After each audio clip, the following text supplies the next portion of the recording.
बोलिए कृष्ण कन्हैया लाल की जय जय जय श्री राधे, जय जय श्री राधे, जय जय श्री राधे श्याम।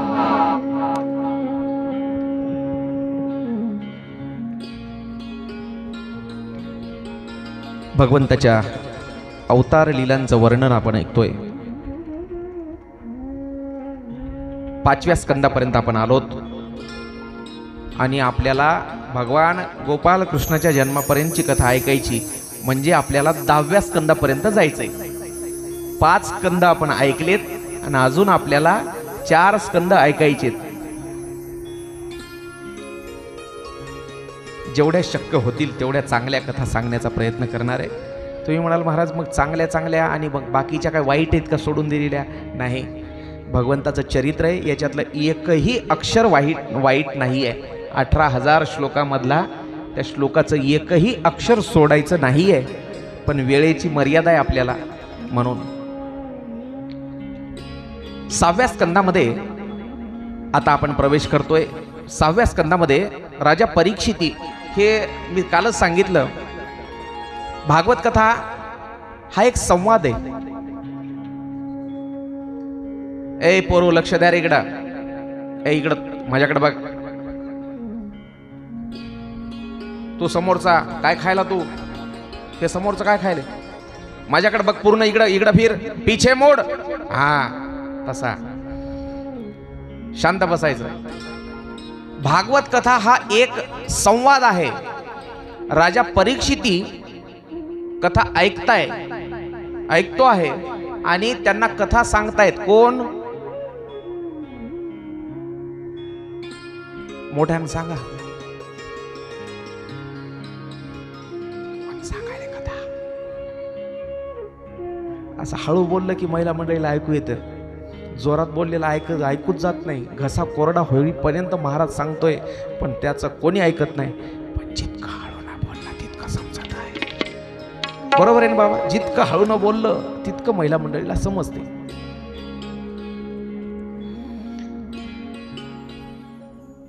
राजा परीक्षितीला शुकाचार्य महाराज कथा सांगत आहेत। त्यांचा संवाद म्हणजे ही भागवत कथा आहे। शुकाचार्य आणि राजा परीक्षिती।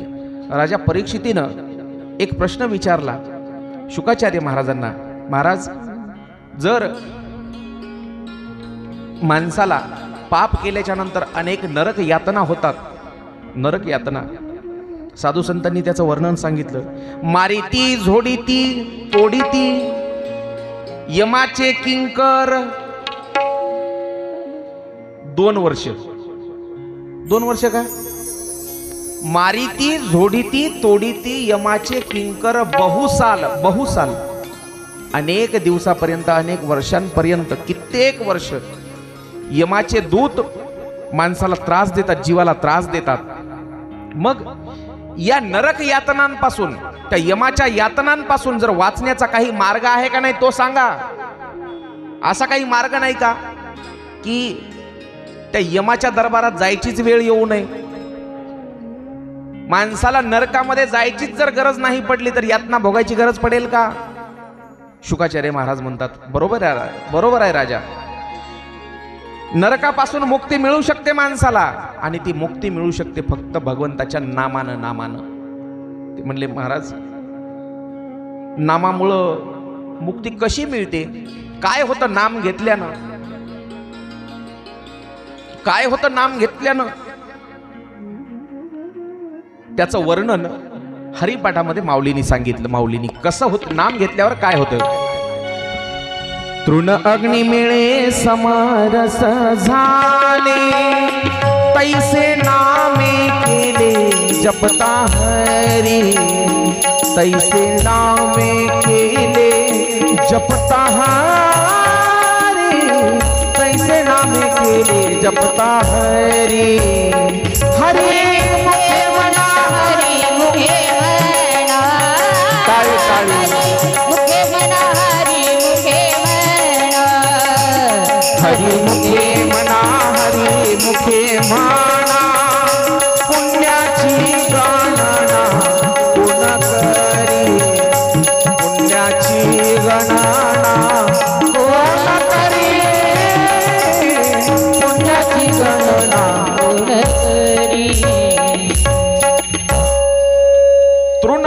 मेळे समरस झाले तैसे नामे केले जपता हरी. तृण तृण म्हणजे गवत, वाळलेलं गवत. ते वाळलेल्या गवताला जर आग लावली तर किती वेळात पेटते? ते एका क्षणात पेटते, एका क्षणात वाळलेलं गवत. तसंच पापाचं देखील आहे. भगवंताचं नाम घेतल्यावर पाप जळून खाक होतात. माऊलींनी हरिपाठात सांगितलं.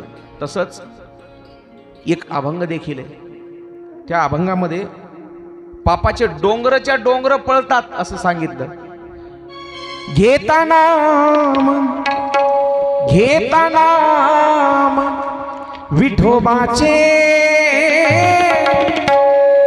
पर्वत जळती पापाचे, पर्वत जळती पापाचे. घेतणा विठोबाचे, घेतणा विठोबाचे पर्वत जळती पापाचे, पर्वत जळती पापाचे, पापाचे पर्वत जळती पापाचे. ऐसा नामाचा महिमा, ऐसा नामाचा महिमा, वेदशिणाला झाली सीमा. घेता नाम विठोबाचे, घेता नाम विठोबाचे पर्वत जळते पापाचे, पर्वत जळते पापाचे, पापाचे.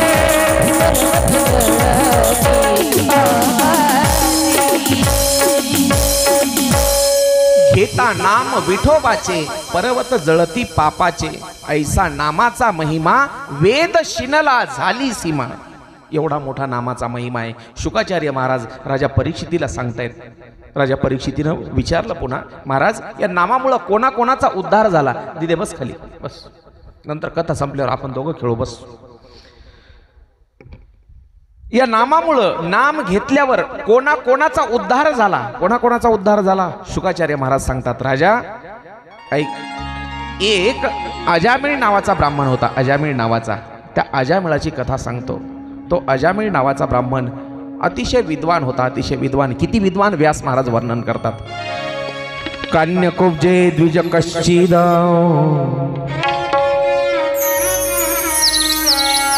दासी पतिर अजामिला, नामना नष्ट सदाचारो दास्या संसर्ग दूषिता. अजामिळ नावाचा जो एक ब्राह्मण होता, तो ब्राह्मण अतिशय विद्वान आणि पंडित असणारा तो ब्राह्मण. पण एका क्षणाच्या दुर्जनाच्या संगतीमुळं, एक वाईट दृश्य पाहिल्यामुळं त्याची दुर्गती झाली. दुर्गती. कोण होता हा अजामिळ ब्राह्मण? अतिशय ज्ञानी होता, विद्वान, तपस्वी, त्रिकाल संध्या करणारा ब्राह्मण. त्रिकाल संध्या. एके दिवशी नदीवर संध्येसाठी जात असताना, स्नानासाठी जात असताना त्यानं रस्त्यामध्ये गावापासून बाहेर नदीच्या जवळ एक वाईट दृश्य पाहिलं. एका त्यानं वेश्येला मद्यधुंद अवस्थेमध्ये कामक्रीडा करताना पाहिलं आणि दुर्बुद्धी झाली त्याला, दुर्बुद्धी. एका क्षणासाठी वाईट दृश्य पाहिलं त्यानं, तर एवढा विद्वान असणारा ब्राह्मण देखील त्याची बुद्धी भ्रष्ट झाली. आपण 24 तास आपल्या हातामध्ये विज्ञानाने एक खेळणं दिलंय. विज्ञानानं हे मोबाईल नावाचं एक खेळणं दिलंय. रडू नको दीदी, तिला त्रास देऊ नको, लेकरांना त्रास देऊ नको. ते शांत बसू दे, बसू दे, बसू दे. त्या अजामिळानं एका क्षणासाठी एका वेश्येला पाहिलं, वाईट दृश्य पाहिलं आणि त्याची बुद्धी भ्रष्ट झाली. आपण 24 तास टीव्ही, मोबाईल लॅपटॉप या वस्तूवर काय पाहतोय आपल्यालाही माहित नाही. त्या इंस्टाग्रामला आणि फेसबुकला एक चांगली रील बघायला गेलं तर लगेच दुसरी त्याच्या मागं कोणती येईल रवी महाराज माहित नाही. बरोबर, अशी अवस्था झाली. एका क्षणाच्या दृश्यामुळे त्याची बुद्धी भ्रष्ट झाली. तेवढा विद्वान असणारा, मग आपली काय अवस्था होईल? बरोबर आहे तरुण मंडळी. आपण एक चांगले रील समजा सर्च मारले आणि चांगला काहीतरी कंटेंट पाहायला गेलो, पण त्याच्यानंतर दुसरा काय लागेल आपल्याला माहित नाही.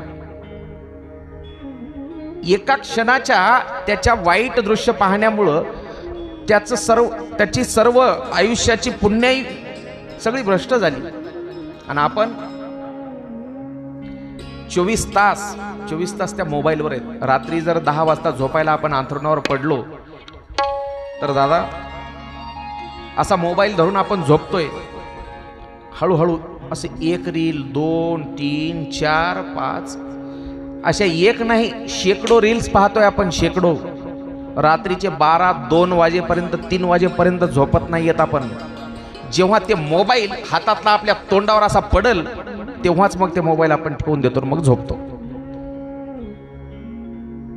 आपण इतकी आहारी गेलोय त्या वस्तूच्या. त्या अजामिळ ब्राह्मणानं एका क्षणासाठी एका वेश्येला कामक्रीडा करताना पाहिलं, मध्यधुंद अवस्थेमध्ये नदीकडे जाताना स्नान संध्येसाठी. आणि त्याची बुद्धी भ्रष्ट झाली आणि त्या वेश्येला त्यानं घरी आणलं. बायकोला हाकललं आणि त्या वेश्येला घरी आणलं आणि तिच्यासोबत संसार करू लागला. त्या स्त्रीचे लाड पुरवताना मग चांगल्या मार्गाने येणारे पैसे कमी पडू लागले. चांगल्या मार्गाने येणारे पैसे, ब्राह्मण होता, सत्यनारायण करायचा, अभिषेक करायचा, भागवत कथा करायची, असे कोणाचं नामकरण विधी करायचं, नाव ठेवायचा, पत्रिका पाहायची, पंचांग पाहायचं. पण नंतर कोणी त्याला बोलावणं झालं, मग पैसे कमी पडू लागले. मग चोरी करायला लागला, चोरी. आणि चोरी करण्यासाठी मग सदसद विवेक बुद्धी त्याची साथ देईना. कारण आजपर्यंत चांगल्या मार्गाने वागला होता तो. आता त्याला वाईट कर्म करण्यासाठी हातपाय थरथर कापू लागले. वाटमारी करायला गेलं तर हात कापू लागले त्याचे. कुऱ्हाड चालवता येईना, चाकू चालवता येईना. मग दारू प्यायला लागला, दारू. आणि नशेत राहून मग त्यानं वाटमारी करायला सुरुवात केली, चोऱ्या करायला सुरुवात केली, मांसाहार करू लागला. ब्राह्मण होता पण धर्मभ्रष्ट झाला, धर्मभ्रष्ट. आणि धर्मभ्रष्ट झालेला तो अजामिळ ब्राह्मण, त्याला 1, 2, 3 असं करत करत त्याला 9 मुलं झाले. 9 मुलं झाले. एक दिवशी गावामध्ये 4 साधू आले, 4 साधू. आणि त्या साधूनं गावात आल्यावर वट्ट्यावर बसलेले काही लोक होते गावातले. प्रत्येक गावामध्ये एक वट्टा असते ठराविक, बरोबर आहे बाबा? ते राहू द्या, काय करायले तुम्ही? राहू द्या, थोडा वेळ राहू द्या, नंतर आपण पाहू. शेवटी प्रत्येक गावामध्ये एक वट्टा असते, ठराविक वट्टा असते, मंदिरासमोर, शाळेसमोर, कुठेतरी. आणि त्या वट्ट्यावर गावातले रिकामे माणसं बसतात.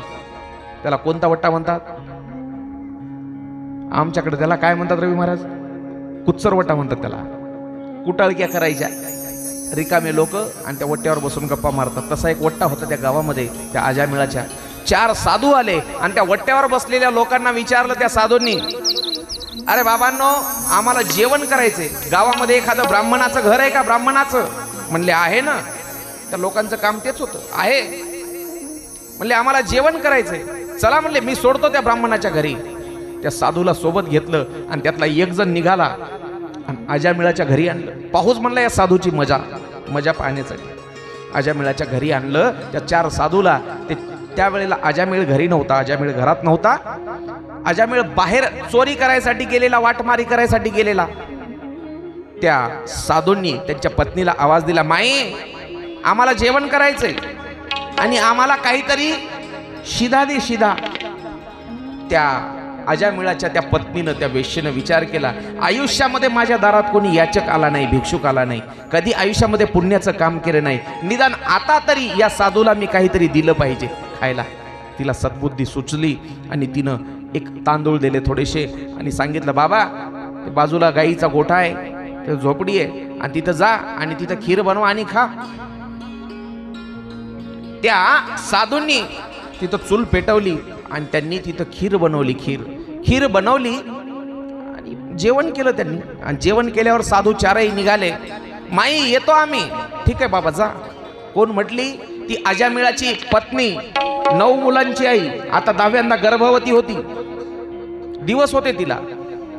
ते साधू म्हणले माई येतो आम्ही. म्हणले ठीक आहे बाबा जा. माई असं नसतं. जेवू घातल्याच्या नंतर, कोण्याही साधूला संताला जेवू घातल्याच्या नंतर, कोण्याही याचकाला जेवू घातल्याच्या नंतर वरून दक्षिणा द्यायची असते. दक्षिणा. म्हणले असं कशामुळं?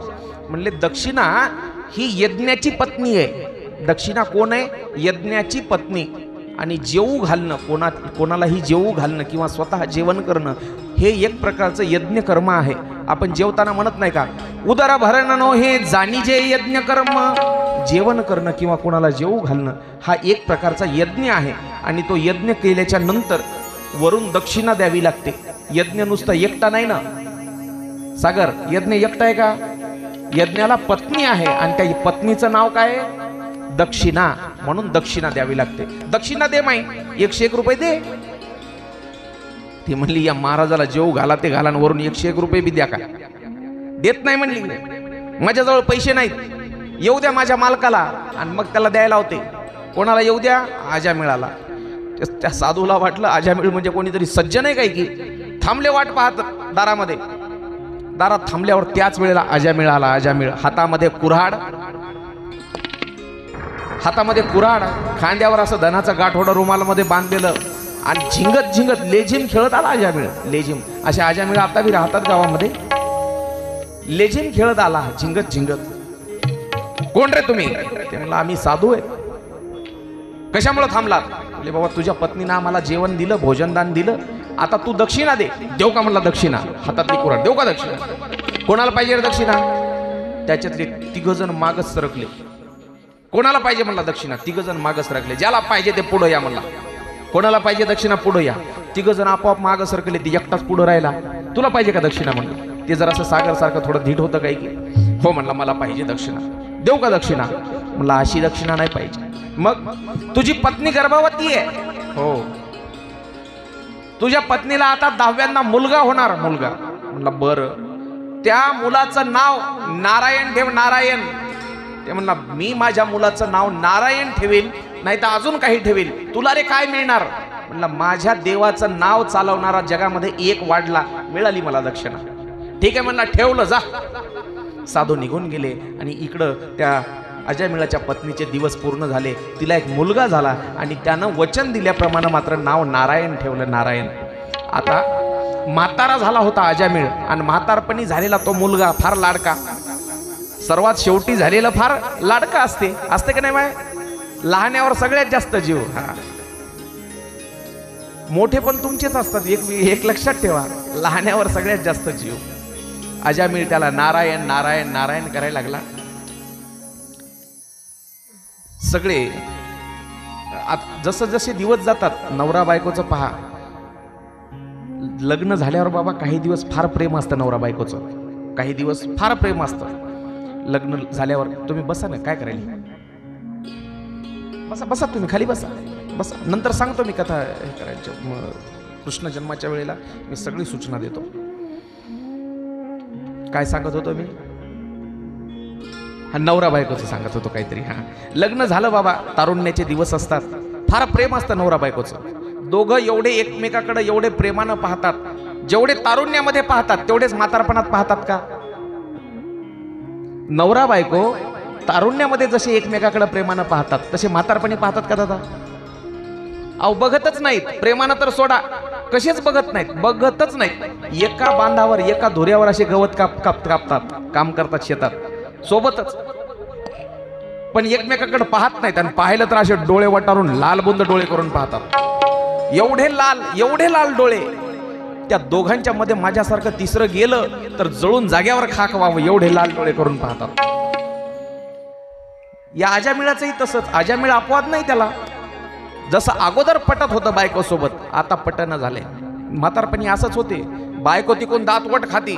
ए पप्प्या, तुझ्या बापाला सांग आंघोळीला पाणी गरम केले म्हणावं, करून घ्या आंघोळ. ए पप्प्या, तुझ्या बापाला सांग चहा केलाय, ढोस म्हणाव. बरोबर. बायका म्हणतात अशा, बायका म्हणतात. ढोस म्हणतात का बरं? चहा ढोसतात का पितात? तसं नव मंजुळा, चहा पी म्हणाव, चहा ढोस म्हणाव नाही. मग तिकडून ते पप्याचा बाप आहे म्हणते, पप्या आईला सांग जेवायला वाढ म्हणाव. नवरा बायकोचा संवाद त्या मुलाच्या माध्यमातून होते, डायरेक्टली संवाद होतच नाही. थर्ड पार्टी कोणीतरी असावंच लागतं. ते मुलगा असते, मग मुलगा मुलगी. नारायण अतिशय लाडका आणि म्हातारपणी झालेला शेंडेफळ. नारायण नारायण नारायण. आता आजा मिळाला काम होईना, 85 वर्ष वय झालं आणि अंथरुणावर पडला, बिमार पडला. आता मुलं बाळ त्याचा व्यवसाय चालवायला लागले, मोठे झाले, मारामाऱ्या करणं, चोऱ्या करणं, वाटमारी करणं. आणि मग तो अजामिळाचा म्हातारपणी झालेला नारायण नावाचा मुलगा, नाव जरी देवाचं असलं तरी देवाचे गुण येतील का त्याच्या अंगामध्ये? शुद्ध बीजापोटी फळे रसाळ गोमटी. त्याच्यामुळेच म्हटलं, जसे अजामिळाचे गुण तसे त्याचे गुण. चोऱ्या करणं, वाटमारी करणं. एका दिवशी अजामिळ खूप थकलेला आहे, आता 85 वर्ष वय झालं आणि त्यावेळेला अजामिळाचा श्वास गुदमरायला लागला. आता मरतो वाटलं त्याला आणि त्यानं हाका मारायला सुरुवात केली, अरे नारायणा धाव रे, नारायणा धाव रे, नारायणा धाव. पण नारायण त्यावेळेला गावाच्या बाहेर आंब्याच्या झाडाखाली पत्त्याच्या डावावर बसला होता. हाक त्या नारायणापर्यंत पोहोचल का? मग त्या नारायणापर्यंत हाक पोहोचली नाही, पण त्या नारायणापर्यंत मात्र पोहोचली, भगवंतापर्यंत हाक पोहोचली. नारायणा धाव रे म्हटल्याबरोबर त्या नारायणाला आठवण आली, माझ्या नावानं कोणीतरी हाक मारते. बस त्या नारायणानं आपले दूत पाठवले अजामिळाजवळ आणि इकडे यमानं सुद्धा आपले दूत पाठवले, जा रे घेऊन या त्या अजामिळाचे प्राण. अजामिळाचा जीव चाललाय आणि दोन्ही बाजूचे तिथं पार्षद, दोन्हीचे गण, देवाचे गण आणि यमाचे गण, यमदूत त्या ठिकाणी हजर झाले. अजामिळाला आम्ही नेणार, अजामिळाला आम्ही नेणार. यमाचे दूत आणि देवाचे दूत भांडण झोपलं दोघांमध्ये. देवाचे दूत म्हणले, अरे याला न्यायासाठी आम्ही आलोय, आम्ही नेणार. यमाचे दूत म्हणले, अरे वैकुंठाला न्यायला आले तुम्ही, एक तरी क्वालिटी आहे का याच्यामध्ये वैकुंठाला जायची? यानं गावात कधी सप्त्याला पट्टी दिली नाही, बरोबर?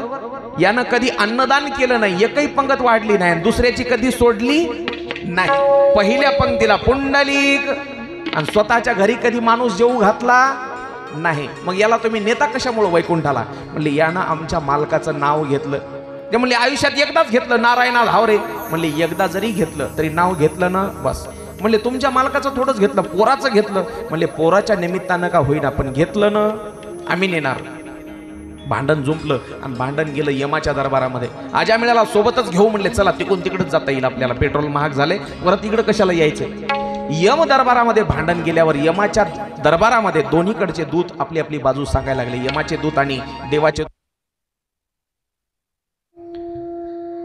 त्या अजामिळाला घेऊन जेव्हा यमाचे दूत आणि देवाचे दूत यम दरबारात गेले तेव्हा दोघांनी आपापली बाजू मांडायला सुरुवात केली.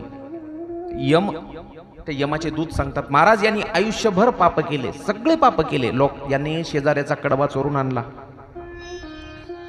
यानं शेजाऱ्याचा बांध कोरला, यानं कधी सप्त्याला पट्टी दिली नाही, यानं कधी पहिली पंगत सोडली नाही आणि स्वतः पंगत कधी घातली नाही. तरी पण देवाचे दूत म्हणले, जरासा मॉनिटर मध्ये वाढवून द्या, तिकडचा आवाज यायला मॉनिटर मध्ये.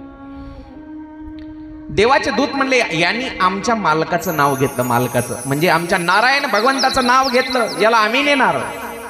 तेव्हा यमानं सांगितलं आपल्या दूतांना, यमधर्म सांगे दूता, तुम्हा नाही तेथे सत्ता, जेथे होय हरी कथा सदा घोष नामाचा, नका जाऊ तया गावा नामधारकाच्या शिवा, नका जाऊ तया गावा नामधारकाच्या शिवा.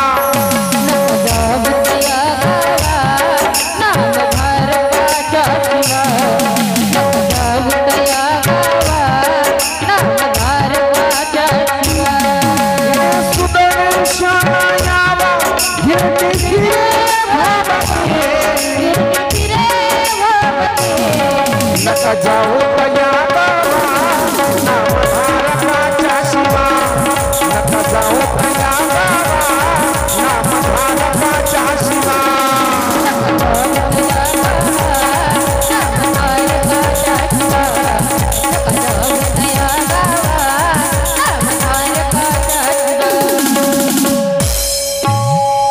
नका जाऊ तया गावा नामधारकाच्या शिवा. जो कोणी नाम घेतो देवाचं तिथं तुम्हाला अधिकार नाही. यमधर्म सांगे दूता तुम्हा नाही तेथे सत्ता. जेथे होय हरी कथा सदा घोष नामाचा. तुम्हाला तिथं अधिकार नाही, जायचं नाही. मग अजामिळाला द्यारे म्हणले सोडून. पण देव म्हणले, देवाचे दूत म्हणले याचं आयुष्य अजून 15 वर्ष बाकी आहे. 85 वर्ष वय झालं आणि याच्या अकाउंटला 100 वर्ष लिहिलेलं आहे. चित्रगुप्तानं खातं काढलं त्याचं. हे सगळं आहे. प्रत्येक माणसाचं अकाउंट सेपरेट मेंटेन करते चित्रगुप्त. तिथं प्रत्येकाची वही आहे तिथं लिहिलेली, प्रत्येकाची. तुम्हाला काय वाटतं रात्र झाली अंधार पडला म्हणजे आपल्याला कोणी पाहत नाही असं नाही. आपण एकटेत आणि एकट्यामध्ये मी काही केलं पाप केलं तर कोणाला काही कळणार नाही असं नाही. जसं मोबाईलला आपण नेट चालू केलं, इंटरनेट, आणि गुगलला काहीतरी सर्च केलं, यूट्यूबला पाहिलं, फेसबुकला सर्च केलं, सगळी सर्च हिस्ट्री, सगळा सर्च डेटा त्या गुगलच्या अमेरिकेमध्ये गुगलच्या ऑफिसला सगळं सर्व्हरमध्ये सेव्ह होतं. बरोबर आहे की नाही? तसंच माणसाचंही आहे. माणसाचा देखील सगळी हिस्ट्री, सर्च हिस्ट्री, सगळी जे कामं केले सगळा डेटा तिथं स्टोअर होते. यमाचा जे एक यम दरबारामध्ये चित्रगुप्त आहे त्या चित्रगुप्ताकडे सगळं काही लिहिलेलं आहे. सगळ्यांचे खाते वेगवेगळे आहेत. त्या चित्रगुप्त म्हटला याचं 15 वर्ष आयुष्य बाकी आहे. मग द्या सोडून म्हणले याला. मग दिलं सोडून. जो बाजवर खाटेवर पडलेला अजामिळ आतापर्यंत नारायणा धावरेन एकाएकी गप्प झाला होता. ते पुन्हा उठून बसला. आपण म्हणत नाही का एकदा मरून पुन्हा जिवंत झाले. जीव जाऊन जीवाला बाबा, बरोबर आहे, जीव जाऊन जीवाला. पुन्हा अजामिळ उठून बसला आणि त्याला ते सगळं आठवायला लागलं. यम दरबारामध्ये पाहिलेलं आणि यमानं सांगितलेलं. जो कोणी नामचिंतन करेल, भगवंताचं नाम घेईल, नामस्मरण करेल, त्याला काळ देखील काही करू शकत नाही त्याचं वाकडं. मग त्याला लक्षात आलं आता सगळे पापकर्म सोडून दिले पाहिजे. तेव्हापासून अजामिळानं सगळे पापकर्म सोडून दिलं आणि भगवंताचं नाम घ्यायला लागलं. नाव, देवाचं नाव, भगवंताचं नाम एवढं महत्वाचं आहे. भगवंताचं नाव घेणं काय होतं नाम गेल्यानं आणि भजन कसं केलं पाहिजे. हो, नाम तुझे रे, नाम तुझे रे, नाम तुझे रे नारायणा. नाम तुझे रे, नाम तुझे रे, नाम तुझे रे नारायणा. थोडी पाषाणाला पाण्हा, थोडी पाषाणाला पाण्हा, पाषाणाला पाण्हा. नाम तुझे रे, नाम तुझे रे, नाम तुझे रे नारायणा. नाम तुझे रे, नाम तुझे रे, नाम तुझे रे नारायणा. नाम तुझे रे नारायणा, फोडी पाषाणाला पान्हा. अजामिळा पापरासी तोही गेला वैकुंठासी. असं हे नाम आहे. हे देवाचं नाव कसं घेतलं पाहिजे त्याविषयी सुभाषितकार सांगतात. शतविहाय भोक्तव्यम, शतविहाय भोक्तव्यम. माणसाच्या मागं 100 कामं असले तरी माणसानं जेवण केलं पाहिजे. जेवण केलं पाहिजे. ऐ पोरो लक्ष द्या इकडं. 100 कामं जरी असले तरी काय केलं पाहिजे. पुंडलिक पहिल्या पंक्तीला. मग असं म्हणसाल तुम्ही शाळेत जायचं सोडून द्या, होमवर्क जे अभ्यास दिलाय ते द्या सोडून, आणि सगळ्यात आधी काय करा, जेवण करा. शतविहाय भोक्तव्यम सहस्त्रम स्नानाचरेत. 100 कामं सोडून माणसानं जेवण केलं पाहिजे. 1000 कामं सोडून माणसानं स्नान केलं पाहिजे. 1000 कामं सोडून माणसानं स्नान केलं पाहिजे. शतविहाय भोक्तव्यम सहस्त्रम स्नानमाचरेत. लक्षविहाय दान्तव्यम कोटी त्यक्त्वा हरी भजे. 100 कामं सोडून जेवण करायचं, 1000 कामं सोडून स्नान करायचं, 1,00,000 कामं सोडायचे पण दान करायचं. 1,00,000 कामं सोडायचे पण दान करायचं. आणि कोटी त्यक्त्वा हरी भजे. कोटी जरी कामं असतील माणसाच्या मागं, करोड कामं सोडून द्या पण हरी भजे म्हणजे भगवंताचं नामचिंतन करा. मग ते कोणतंही असो तुमचं आराध्य, कोणी पांडुरंगाचं भजन करेल, कोणी रामाचं करेल, कोणी कृष्णाचं करेल, कोणी दत्ताचं करेल, कोणी शंकराचं करेल, हरकत नाही, पण भगवंताचं नामस्मरण करणं एवढं महत्वाचं आहे. एका मिनिटासाठी सगळेजण भजन करू. हरे राम राम राम हरे हरे, हरे राम राम राम हरे हरे, हरे राम राम राम हरे हरे, हरे राम राम राम हरे हरे, हरे राम राम राम हरे हरे, हरे राम हे राम राम हरे हरे, हरे कृष्ण कृष्ण कृष्ण हरे हरे, हरे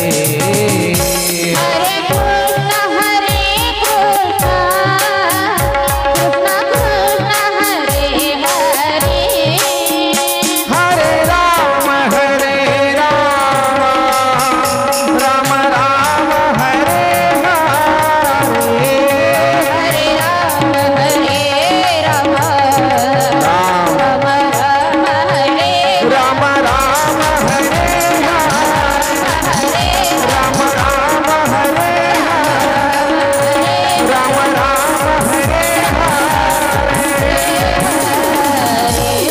बोलिए कृष्ण कन्हैया लाल की जय जय श्री राधे श्याम. हरी आनंद, हरी कथा अनंत. तो भगवान परमात्मा अनंत रूपामध्ये आहे आणि त्याची कथा देखील अनंत अशी आहे. कितीही सांगितलं तरी न संपणारी कथा आहे. पण आपल्याला वेळेची मर्यादा आहे. आज आपल्याला कृष्ण जन्म साजरा करायचा आहे. एका दिवशी बाबा कृष्ण जन्म साजरा करायचा होता. कथेमध्ये फुलं सुद्धा वाटले आणि सांगत सांगत कथा दुसऱ्याच एवढ्या लांबल्या की मग ते कृष्ण जन्म राहूनच गेला. मग ही एक जण गावकरी आले आणि गावकरी म्हणले, महाराज तुम्ही कृष्ण जन्म करणार होते ना. म्हणलं माझ्या काय हातात आहे, त्याच्या मनावर राहिलं कधी अवतार घ्यायचा ते. बरोबर आहे का नाही? पण आज तसं होणार नाही. आज कृष्ण जन्म होणार म्हणजे होणार. हा 7व्या स्कंदामध्ये अनेक कथा आहेत. भगवंताचे अवतार 24 अवतार, त्यापैकी बरेच अवतार आपण पाहिले आणि आता बरेच अवतार सांगायचे बाकी देखील आहेत. पुढं प्रल्हाद चरित्र येतं. प्रल्हाद चरित्र, हिरण्यकश्यपू नावाचा राक्षस, त्याला मारण्यासाठी देवानं एक अवतार धारण केला. एवढा भयंकर अवतार कधीच धारण केला नव्हता. माणसाचं शरीर आणि सिंहाचं डोकं, लांब लांब वाढलेले नख, त्याला नरसिंह अवतार म्हटलेलं आहे. नरसिंह अवतार. पुढं 8व्या स्कंदामध्ये गजेंद्र मोक्षाची कथा येते. गजेंद्र मोक्षाची. गजेंद्र नावाचा एक हत्ती आहे. पाण्यामध्ये शिरला आपले बायका पोरं घेऊन, पण त्याला सगळ्यांनी सोडून दिलं आणि एकटा राहिला पाण्यामध्ये. त्याला एका मगरीनं पकडलं. मगरीनं त्या मगरीच्या दाढेतून सोडवण्यासाठी देवानं हरी अवतार घेतला आणि देव त्याच्या हाकेसरशी धावत आले. गजेंद्र मोक्षाची कथा. पुढं समुद्र मंथनाची कथा येते. समुद्र मंथनामध्ये सुद्धा देवानं 2-3 गोड अवतार धारण केले. तो पर्वत खाली बुडू लागला, मंदराचल पर्वत, म्हणून देवानं कासवाचा अवतार घेऊन आपल्या पाठीवर तो पर्वत धारण केला. नंतर देवानं तिथं नंतर समुद्र मंथन सुरू झालं. लक्षपूर्वक आहे का? कारण धावत्या ओघामध्ये देवाचे हे अवतार सांगत आहे. कारण आपला कृष्ण जन्मापर्यंत जायचंय. कृष्ण जन्मापर्यंत सगळी संपत्ती देवांची समुद्रामध्ये बुडाली होती आणि सगळ्यांनी सल्ला दिला, मग आता तुम्ही समुद्र मंथन करा, पण एकट्यानं करणं होणार नाही. मग राक्षसांची मदत घ्यायची ठरवली. राक्षस म्हणजे भाऊच, सावत्र भाऊ, त्यांची मदत घ्यायची ठरवली. दोघांनी मिळून समुद्र मंथन चालू केलं. वासुकी सर्पाचा दोर केला आणि मंदराचल पर्वताची रवी केली आणि मंथन चालू झालं. पण समुद्रामध्ये तो पर्वत खाली जायला लागला, बुडाला. त्याला वरचेवर ठेवण्यासाठी देवानं कुर्मा अवतार घेतला. त्याला कश्यप अवतार म्हणतो आपण, कासवाचा अवतार. कासवाच्या पाठीवर तो मग पर्वत स्थिर झाला. त्याच्यावर झाका काहीतरी डग्यावर काय वाटलं बरं. नंतर समुद्र मंथन सुरुवात झाली, पण त्या वासुकी सर्पाच्या मुखातून विष बाहेर पडायला लागलं, हलाहल विष बाहेर पडायला लागलं. सगळे देवी देवता आणि राक्षस सुद्धा घाबरून पळायला लागले. समुद्र मंथन अर्ध्यावर थांबलं, अर्ध्यावर. मग सगळ्यांनी विनंती केली नारायण भगवंताची. नारायण भगवंत म्हणले विष पचवणं आपलं काम नाही. मग विष कोण पचवणार? सगळ्यांनी आराधना केली भगवान शंकराची. हे भोले शंकर पधारो, हे भोले शिवजी पधारो, बैठे छुप के कहा आओ मुक्ति के दाता हो, आओ मुक्ति के दाता, पड़ा संकट यहाँ। हे भोले शंकर पधारो, हे भोले शिवजी पधारो, बैठे छुप के कहा जटाधारी पधारो हो, जटाधारी पधारो, बड़ा संकट यहाँ। हे भोले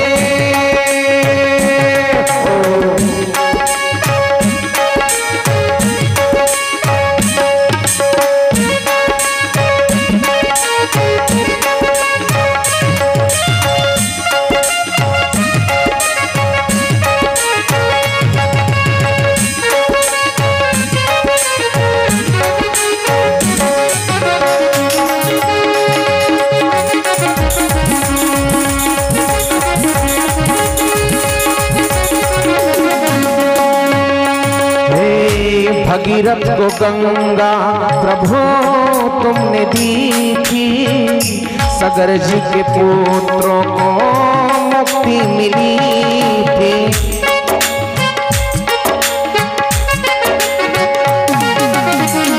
नीलकंठ महादेव हमें है भरोसा, इच्छा तुम्हारी दिल में कुछ भी न होता। है भोले शिवजी पधारो, हे भोले शंकर पधारो, बड़ा संकट यहाँ।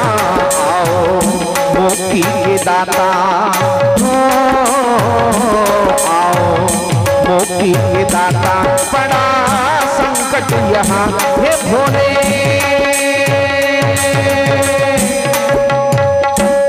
भगवान शंकराची विनंती केली. कशासाठी? विष पिण्यासाठी. विष पिण्यासाठी भगवान शंकर आले आणि त्यांनी ते हलाहल विष प्राशन केलं. विष पिल्यामुळं भगवान शंकराचा कंठ निळा झाला. तेव्हापासून नीलकंठ नाम प्रसिद्ध झाले.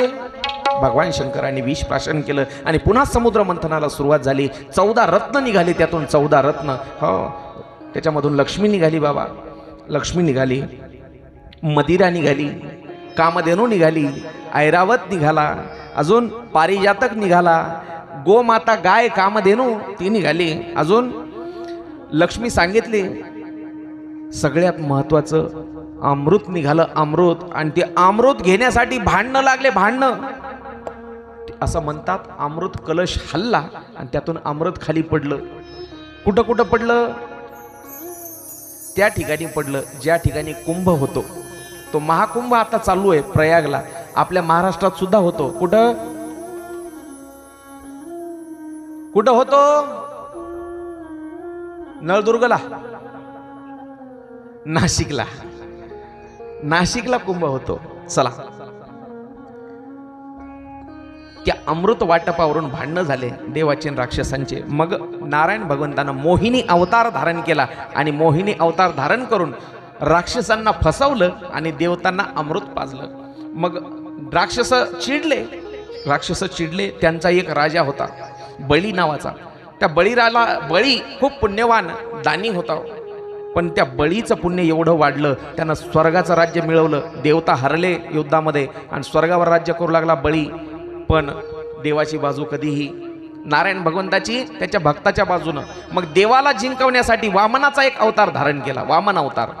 मोहिनी अवतार पाहिला आपण, कुर्मा अवतार पाहिला, वामन अवतार सुद्धा धारण केला आणि पाताळामध्ये घातलं बळीला. पाताळामध्ये डोक्यावर पाय देऊन. असे एक नाही अनेक अवतार झाले. आणि पुढं 9व्या स्कंदामध्ये सूर्यवंशाच्या कथा येतात. सूर्यवंशाच्या म्हणजेच इक्ष्वाकू कुळाच्या कथा येतात. इक्ष्वाकू कुळ म्हणजे प्रभू रामचंद्राचं कुळ. त्या इक्ष्वाकू कुळामध्ये अज राजा झाला. त्या अज राजाचाच दशरथ राजा झाला. आणि दशरथ राजाला 3 राण्या होत्या. 3 राण्या. ऐका, 3 राण्या. पण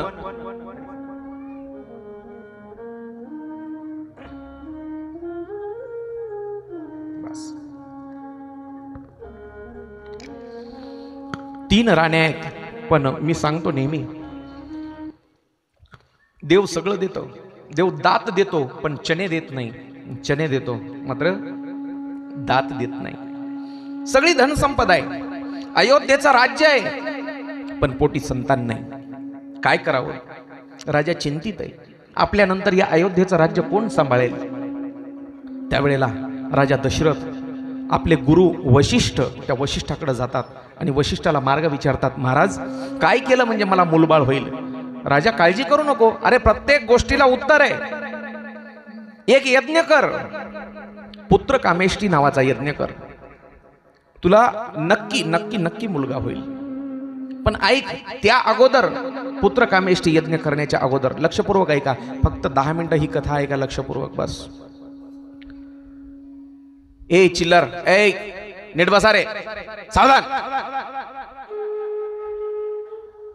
कथा संपल्यावर त्या दोघाला घेऊन या माझ्याकडे. माझ्याकडे एक औषध आहे. धिंगाणाच करत नाहीत कधी.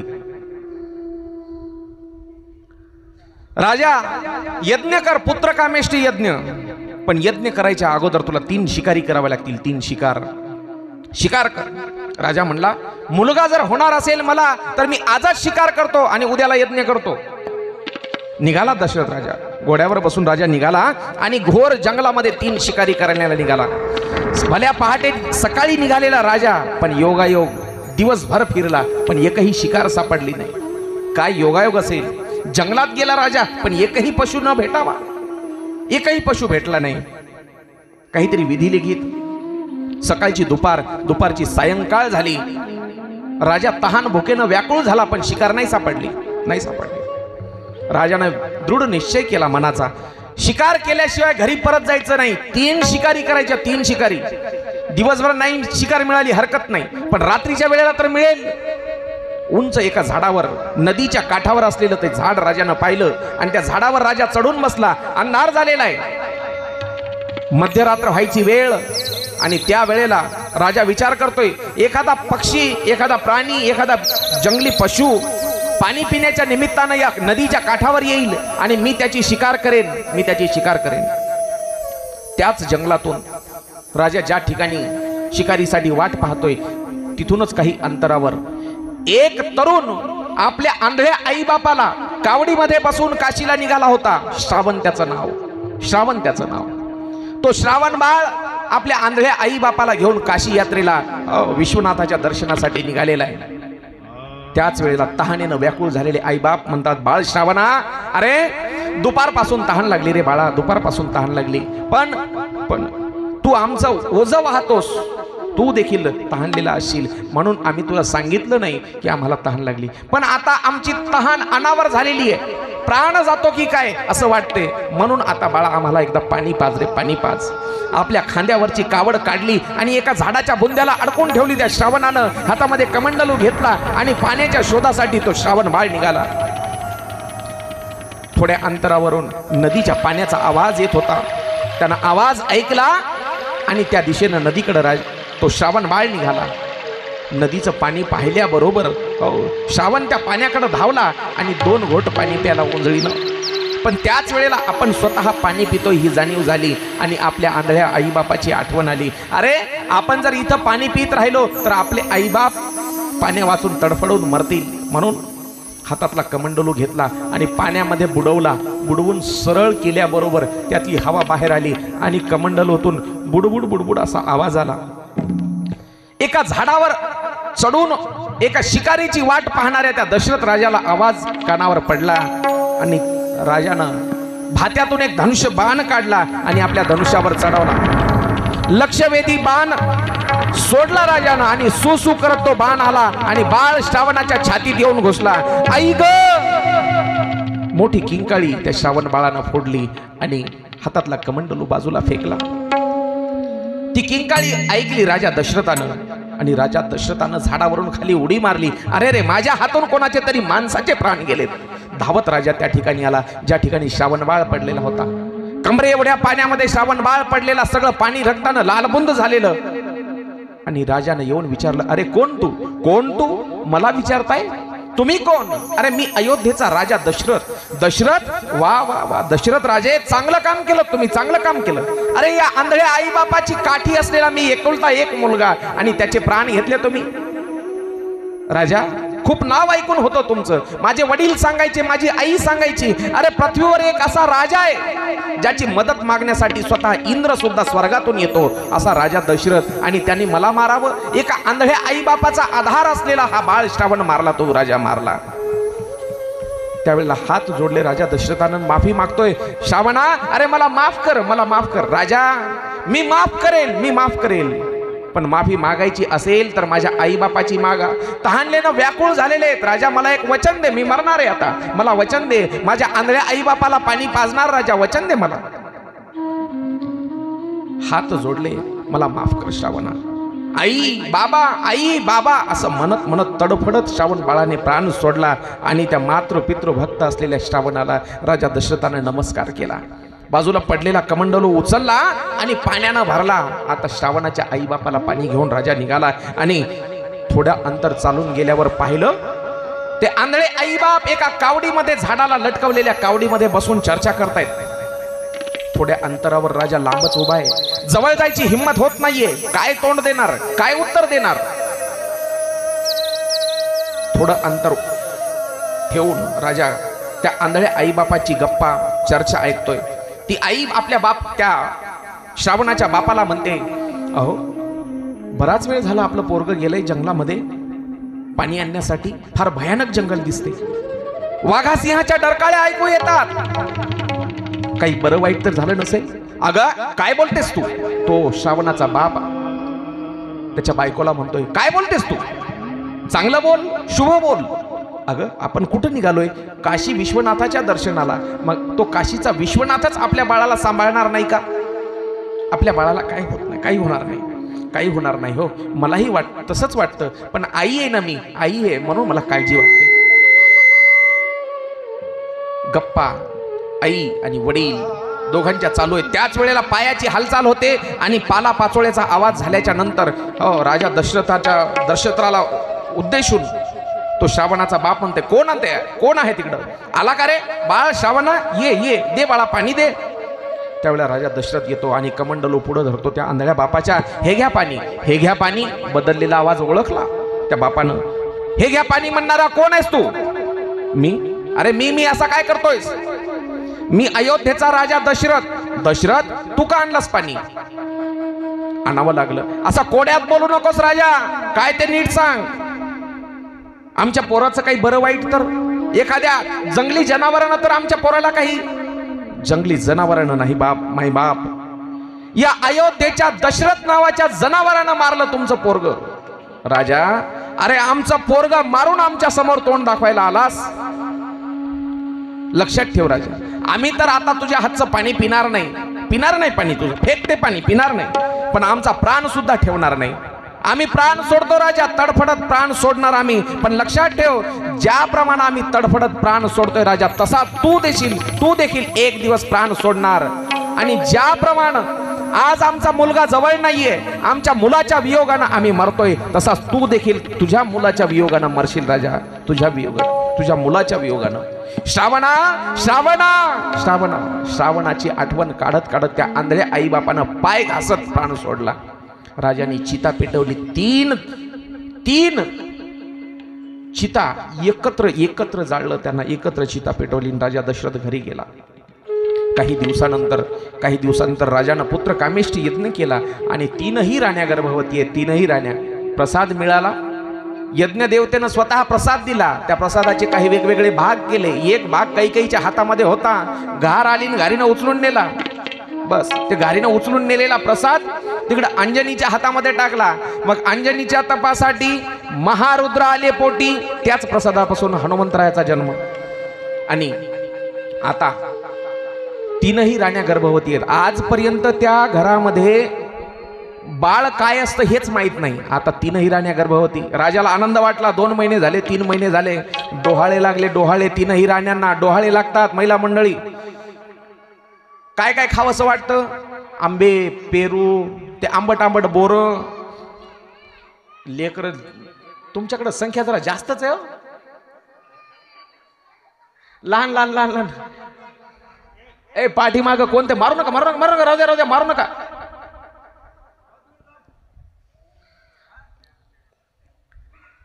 डोहाळे लागतात आजकाल. डोहाळे कशा कशाचे लागतात?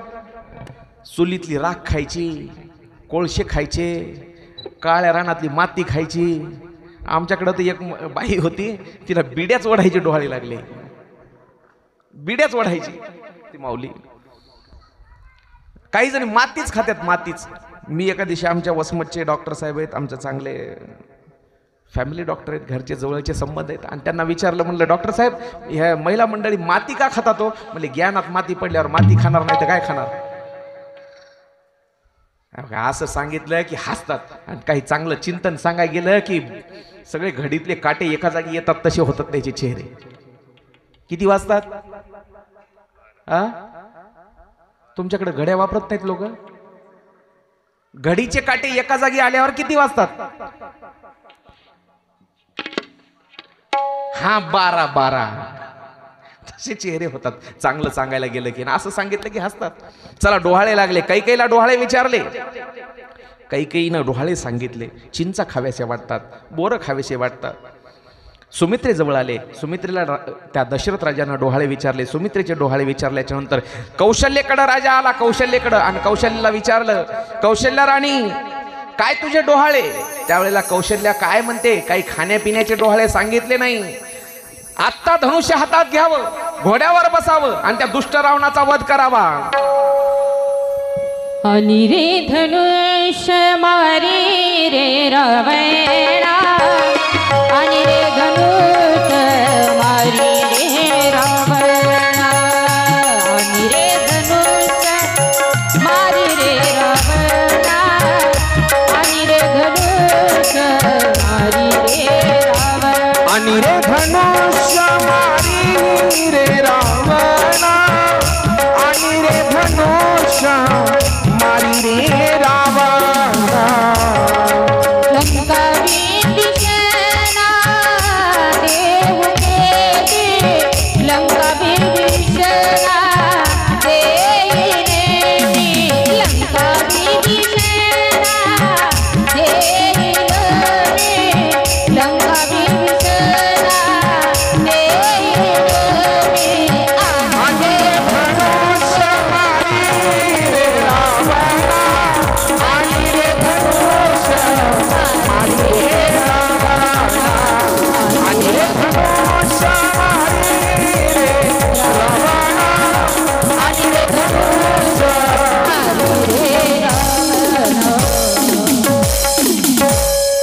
हातामध्ये धनुष्य घ्यावं, घोड्यावर बसावा आणि त्या दुष्ट रावणाचा वध करावा. असे डोहाळे लागले पाहिजे. असे डोहाळे डोहाळे लागले कौशल्येला आणि तिनं डोहाळे सांगितले. हो आजकाल महिला मंडळीचे डोहाळे पहा, बाळाचे पाय पाळण्यात दिसतात असं म्हणतात, पण आपले 16 संस्कार सांगितले बाबा. 16 संस्कार. त्या 16 संस्कारामध्ये गर्भसंस्कार नावाचा एक संस्कार आहे. गर्भावर जर चांगले संस्कार झाले तर बाळ तेजस्वी होतो. तेजस्वी. माय माऊल्या बाबा, बाळ पोटात असताना टीव्ही 24 तास घरामध्ये चालू असते आणि त्याच्यावर मग मिथून जे ते हाणामारी करणारे चित्रपट पाहतात महिला मंडळी आमच्या. आणि मग ते मिथूननं जशी लाथ मारली ते बाळ देखील पुन्हा पुढे मग आईबापाच्या कमरेत लाथा घालते. बरोबर आहे? हां. मग त्याच्यामुळंच बाळ पोटात असताना चांगले ग्रंथ वाचत चला, महापुरुषांचे चरित्र वाचत चला. अहो जिजाऊ आईसाहेबाच्या पोटामध्ये शिवबा होते. शिवबा. त्यावेळेला जिजाऊंचे डोहाळे कसे होते? स्वतः जिजाऊ आईसाहेब घोड्यावर बसायच्या आणि तलवार चालवायच्या आणि ते तसे डोहाळे होते. म्हणूनच महाराष्ट्राला एक जाणता राजा मिळाला. जाणता राजा. माझ्या जिजाऊची पुण्याई कशी आली व फळाला माझ्या जिजाऊची पुण्याई कशी आली व फळाला तो बापाचा बाप बाप सोबत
होती माझी जाऊची शपथ घेतली स्वराज्याची होती माझी जाऊची शपथ घेतली स्वराज्याची जनकल्याणाची शिकवणी जगद्गुरु तुकोबाची जनकल्याणाची शिकवण जगद्गुरु तुकोबाची तोरण बांधील स्वराज्याचे गाठोर नागडाला तोरण बांधील स्वराज्याचे गाठोर नागडाला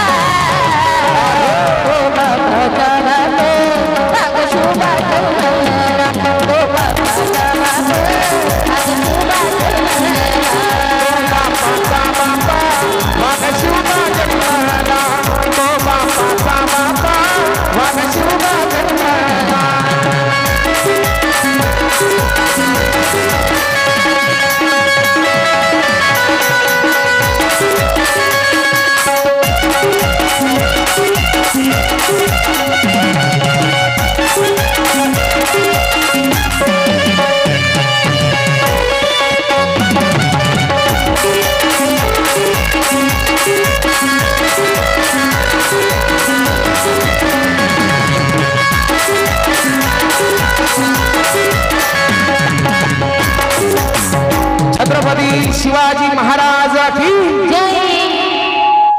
छत्रपती शिवबा जन्माला यावा असे डोहाळे जिजाऊ आईसाहेबाला लागले होते. जिजाऊ आईसाहेबाला म्हणून छत्रपती सारखं रत्न या महाराष्ट्राला मिळालं. चला डोहाळे विचारले आणि पुढं 9 महिन्यानंतर हो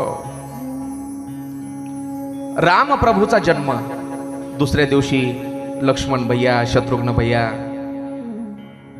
चारही भावंडांचा जन्म अयोध्येमध्ये झाला. आता 10व्या स्कंदामध्ये आपण आलो. 10व्या स्कंदामध्ये रामप्रभूची कथा म्हणजे ही सूर्यवंशाची कथा आहे. रघुवंशाची कथा म्हणजे इक्ष्वाकू कुळाची म्हणजे सूर्यवंशाची कथा. आणि 10व्या स्कंदामध्ये चंद्रवंशाच्या कथा येतात. चंद्रवंश म्हणजे यादव कुळाच्या कथा येतात. यादव कुळाच्या ऐका यादव कुळाच्या कथा. त्या यादव कुळामध्ये अहुक नावाचा एक राजा झाला. अहुक नावाचा. आणि त्या अहुकाला 2 मुलं होते बाबा. 2 मुलं. एकाचं नाव देवक आणि दुसऱ्याचं नाव उग्रसेन. उग्रसेन. त्या देवकाला एक मुलगी होती तिचं नाव देवकी. आणि उग्रसेनाला एक मुलगा होता त्याचं नाव कंस. म्हणजे कंस आणि देवकी हे कोण झाले?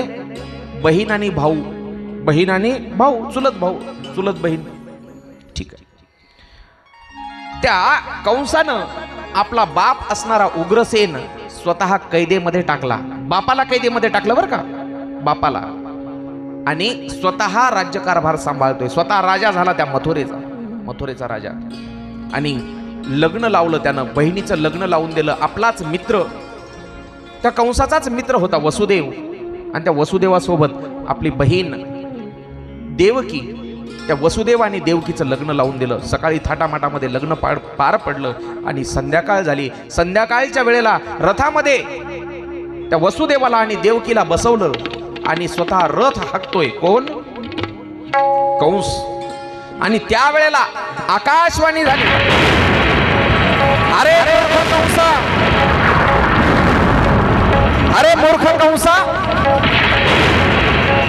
ज्या बहिणीला एवढ्या थाटामाटामध्ये पाठवणी करतोयस तिची, त्याच बहिणीचा 8वा मुलगा तुझा काय ठरेल? तो 8वा मुलगा तुझा वध करेल, तुला मारून टाकेल असं म्हटल्याबरोबर आकाशवाणीनं सांगितलं. आणि कंसानं विचार केला, जर हिचा 8वा मुलगा मला मारणार, मी जर हिलाच मारलं तर? बहिणीला मारण्यासाठी त्यानं हातामध्ये शस्त्र घेतलं, तलवार काढली आणि मारायला धावला. त्याचबरोबर हातामध्ये त्यानं हात अडवला. वसुदेवानं हात धरला. घेऊन या खडग माराया धावला, हात तो धरिला वसुदेवे. हात धरला आणि वसुदेवानं सांगितलं, अरे अरे कंसा, स्त्री हत्या करतोस? बालहत्या, स्त्री हत्या, गोहत्या आणि ब्रह्महत्या असे 4 महापातक आहेत. महापातक. त्या महापातकातून सुटण्यासाठी काहीच प्रायश्चित नाही जगामध्ये. मग सोडून दे तिला. स्त्रीवर हात उगारतोस, अरे कलंक लागेल एका स्त्रीला मारल्याचा, सोडून दे. म्हणजे असं नाही सोडणार, हिचा मुलगा मला 8वा मुलगा मारणार आहे. म्हणलं 8वा मारणार आहे ना, तुला 8ला 8 आणून देतो मी. हा तिचा पती सांगतोय वसुदेव, मी आणून देणार. म्हणले विश्वास नाही. कैदेमध्ये ठेवलं. कैदेमध्ये. तयारी झाली का तिकडं? तयारी झाली? हा ठीक आहे. त्या वसुदेव आणि देवकीला कैदेमध्ये ठेवलं, स्वतःच्या कारागृहामध्ये बंद केलं. आता पहिल्यांदा देवकी गर्भवती. पहिल्यांदा दिवस पूर्ण झाले आणि दिवस पूर्ण झाल्यावर तो जो मुलगा झाला, वसुदेव आणि देवकीनं डोळे भरून पाहिला आणि देवकी रडते. देवकी, नका नेऊ माझ्या बाळाला, नका नेऊ. पण वसुदेव शब्द दिलाय, मी शब्द, कंसराजाला शब्द दिलाय, शब्द पाळला पाहिजे. पहा, काय आई असेल, जन्मल्याबरोबर आपलं बाळ स्वतः मारण्यासाठी पाठवते किंवा मारणाराच्या हातात देते. स्वतः मृत्यूच्या दारात स्वतःचे असे 1 नाही 6 बाळ दिले त्या आईनं. 6 बाळ झाले. त्यानंतर 7व्यांदा देवकी गर्भवती आहे. 7व्यांदा 6 बाळ मारले कंसानं. 6 बाळ. 7व्यांदा देवकी गर्भवती आहे. पण भगवंतानं एक लीला केली. तो शेषाचा अवतार, शेषाचा अंश असलेला तो गर्भ भगवंतानं योगमायेनं रोहिणीच्या गर्भामध्ये प्रस्थापित केला. योगमायेनं. आजकाल असं सांगितलं योगमायेनं प्रस्थापित केला की लोकांना खोटं वाटतं. पण आजकाल बाबा असं तंत्रज्ञान विकसित झालंय, त्याला IVF म्हणतात. IVF. आईच्या पोटाशिवाय बाळाची वाढ लॅबमध्ये केली जाते, त्याला टेस्ट ट्यूब बेबी म्हणतात. हे संशोधन आमच्या पूर्वजांना अगोदरच माहीत होतं आणि ते आमच्या ग्रंथामध्ये वर्णन केलेले आहे. पण काही मूर्ख लोक आमच्याच ग्रंथांना नाव ठेवतात, आमच्या देवी देवतांना नाव ठेवतात. असं कुठं शक्य आहे का? एका स्त्रीच्या पोटातला गर्भ काढायचा आणि दुसरीच्या पोटामध्ये टाकायचा, असं कुठं शक्य असतं का? आणि पण आज तेच तंत्रज्ञान बाहेरच्या विदेशातल्या लोकांनी आमच्या समोर ठेवलं. मग आता लोक म्हणतात वा वा, खरंय. आणि हेच आमच्या ग्रंथामध्ये जेव्हा वर्णन केलं तेव्हा हेच लोक आम्हाला नावं ठेवायची. एवढा श्रेष्ठ आपला सनातन हिंदू धर्म आहे. चला, तो योगमायेनं रोहिणीच्या गर्भामध्ये प्रस्थापित केला तो 7वा गर्भ. आणि त्यापासून, रोहिणीपासून बलराम दादाचा जन्म झालेला आहे. आता 8व्यांदा देवकी गर्भवती आहे. एक विलक्षण तेज चेहऱ्यावर आहे, विलक्षण तेज. का? कारण पोटामध्ये स्वतः ब्रह्मांडाचा बाप तो नारायण भगवंत आहे. त्यामुळं देवकीच्या चेहऱ्यावर विलक्षण तेज आहे. जेव्हा जेव्हा कंस कारागृहामध्ये यायचा तेव्हा तेव्हा त्या देवकीच्या चेहऱ्याकडे पाहण्याचा प्रयत्न करायचा, पण हिंमत होत नव्हती त्याची. हिंमत होत नव्हती, कारण विलक्षण तेज चेहऱ्यावर दिसते देवकीच्या. दिवस पूर्ण झाले आणि आता तो दिवस फुलं वाटले का? फुलं वाटा.